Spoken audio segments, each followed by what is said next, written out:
Good morning, everyone. I thought I would do a little bit of not so much decluttering, but changing stuff around that's been driving me mad in the dining room. I don't know if you're like me, but sometimes you look at things and you like it for ages, and all of a sudden you think, I don't like it like that anymore. And although you're not really getting rid of anything, although I did get rid of a few bits, but not a lot at all. But just by moving things around, sometimes it feels less cluttered and a little bit different, almost like doing a new window display in a shop. You get fed up with passing the same window if it looks the same all the time, and I'm a little bit like that. I know a lot of you are as well. So I have this is all speeded up because obviously it took much longer to wipe things down, dust things down, wash them, find somewhere to put them, all the rest of it. But this is like the dresser, things that I've moved onto the dresser and moved like the cookery books and some bits and bobs, the glassware onto the shelves here. And the cups that I took from the shelving little unit, they've now been put up there in the little extension bit. Oh, and now we're much later, we're into the evening, and so I thought I'd just show you this end. So yeah, I moved the KitchenAid off the dresser and it's on the island.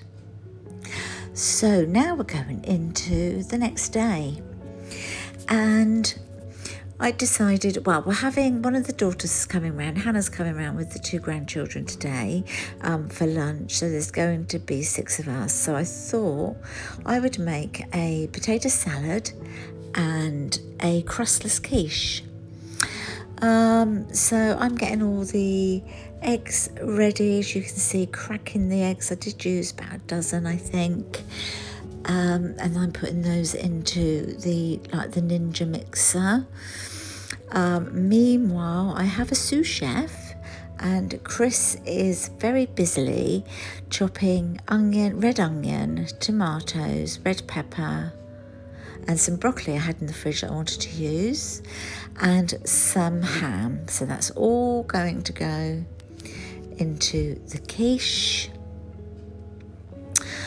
So yeah, as you can see, I'm still adding these flipping eggs.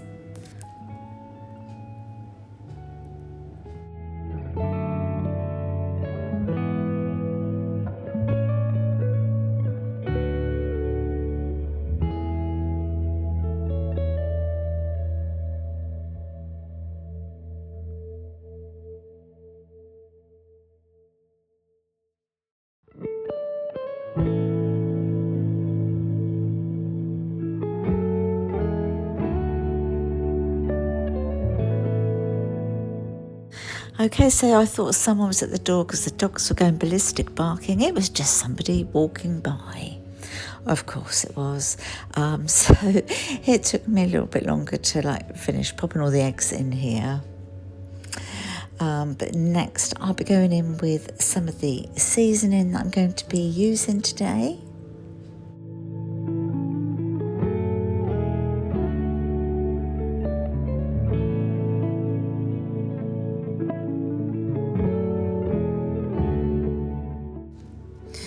Right, so here we go. So in no particular order, I'm just about to put some salt in, and then I will go in with some black pepper.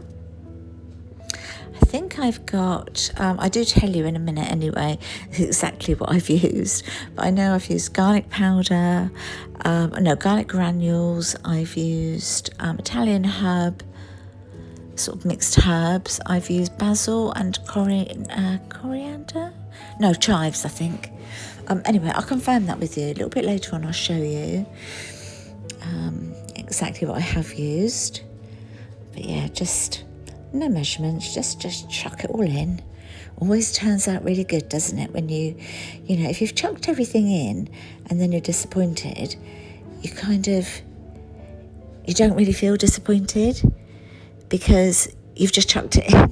Whereas if I spent time weighing and measuring and it still comes out wrong, I'm like, well, what was the point in doing that? I might as well have just chucked everything in, right? Oh, a little bit chilly, yeah, that's gone in as well. So it won't make it hot, it just give it a little bit of warmth to it. Right, so that is now going to be blended.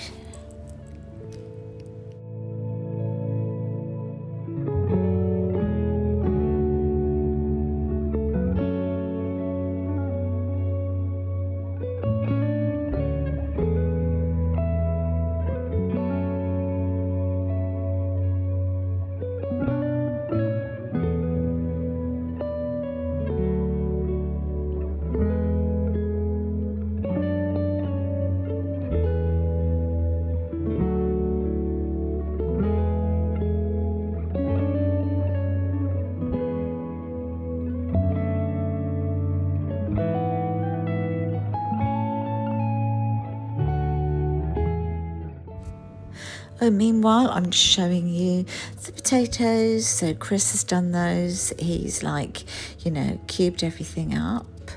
And they're going on now to cook. Look at the hair. Hedge pulled through backwards. Hair, right, I know. Oh, let's leave it there, shall we?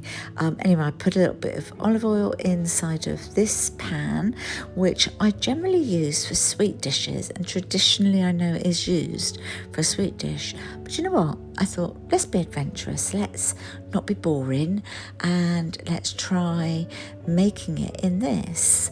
Can't remember what it's called off the top of my head, but it always reminds me of a little castle, or something you'd have at Christmas. But I thought let's change it up a bit, shall we? And there he is. There's Chris chopping up everything. Bless him. Very helpful. No, he was really helpful, but you know where I'm coming from, don't you? Sometimes too many cooks and all the rest of it. No, honestly, I can't moan at all. He really did a grand job, but I'm sure that when it comes to chopping up the ham, etc., you don't have to do one slice at a time. But no, take it back, Lesleyanne. I'm very grateful. Right, so just popping a little bit of the shop pre-grated cheese in. Oh my gosh, honestly guys, just had a little panic.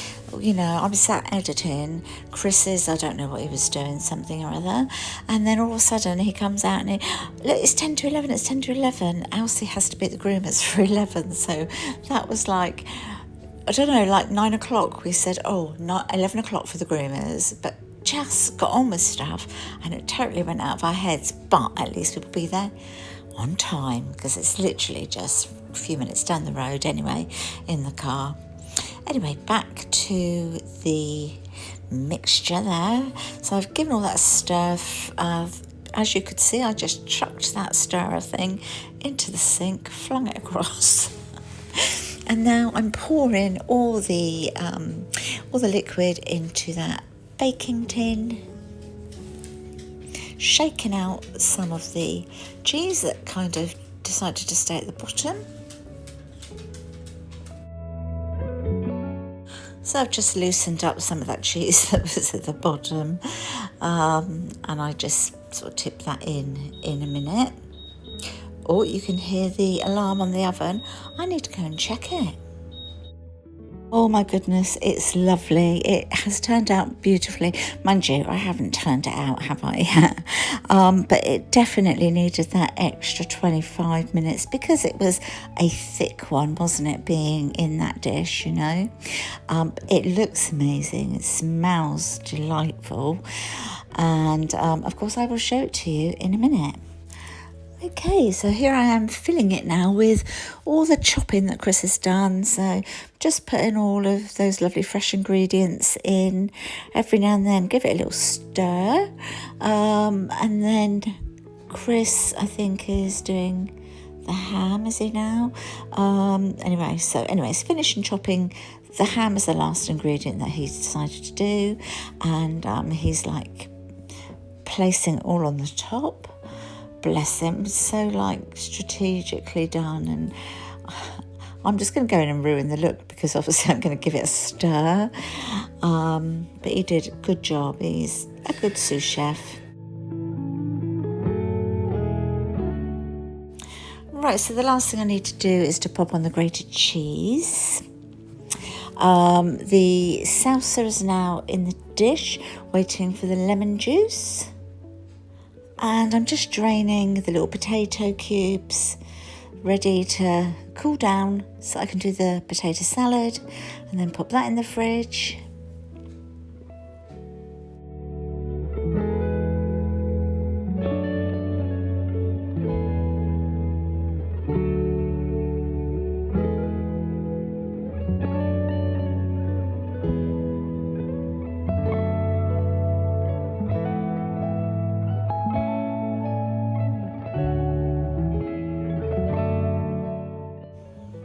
Oh, bless my Chrissy, look at him.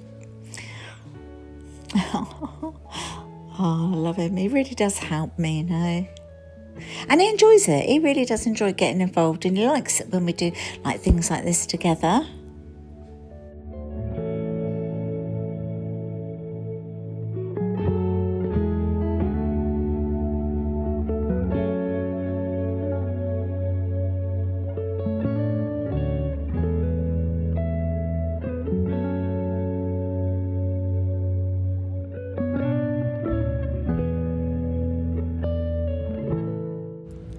So the final stir before popping on the cheese.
The cheese is now on the top and the oven has been preheated, so it's time to get the bacon tray out, put the tin on and to get it into the oven. Here we go, so that's going into the oven.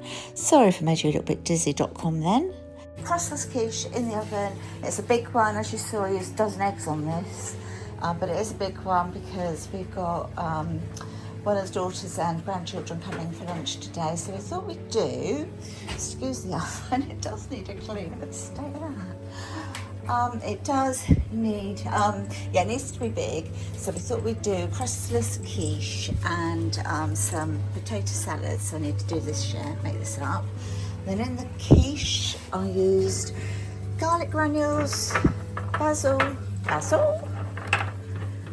chives and Italian style herbs, salt and pepper, salt and black pepper, eggs as you saw, some milk and some grated cheese. So yeah, it's in there cooking now. I've done it for, and I actually put in 1 spoonful of chilli flakes. It won't be that hot, just have a nice little sort of kick to it.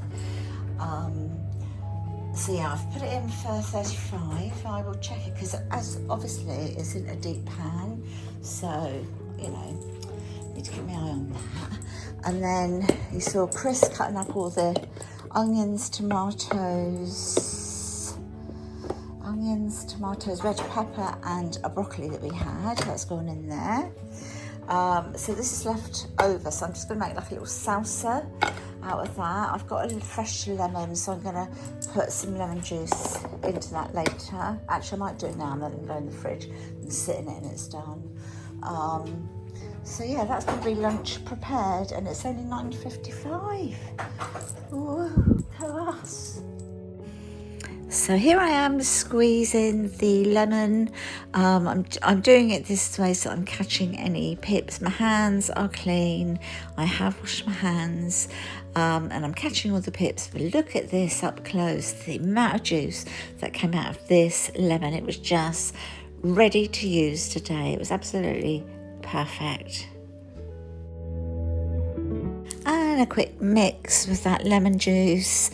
I'm just going to leave it in there and then pop this into the fridge, and it can be pulled out when it's time to have our lunch. Oh gosh, it smells lovely.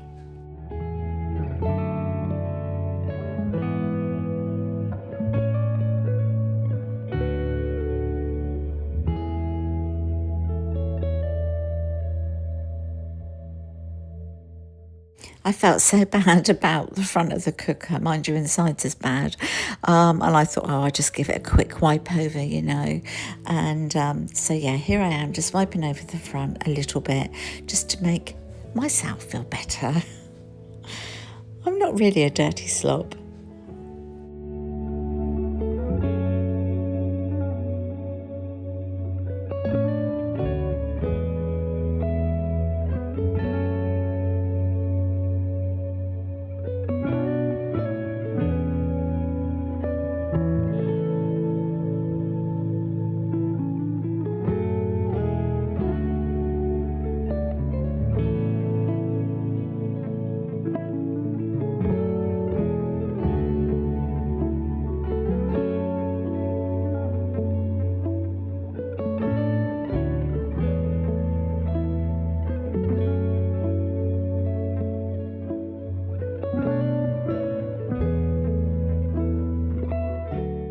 And now we're on the clean up, so just wiping everything down.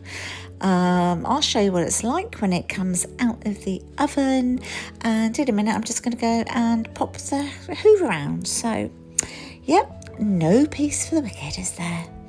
Right, my loves, catch you soon. Right, it's out of the oven. It's cooled down quite a bit now. That's what it looks like. It looks really crunchy on the top and lovely. The only thing is, I didn't think about this properly, did I? Because when I turn it out, all that cheese is going to be at the bottom. So I might have to turn it out and stand it up on end again. Let's take a look, shall we? And here's my lunch. So I've got loads of good old HP brown sauce on here, potato salad, and so say there's my crustless sugar deep ones. Can't wait to get this in my belly.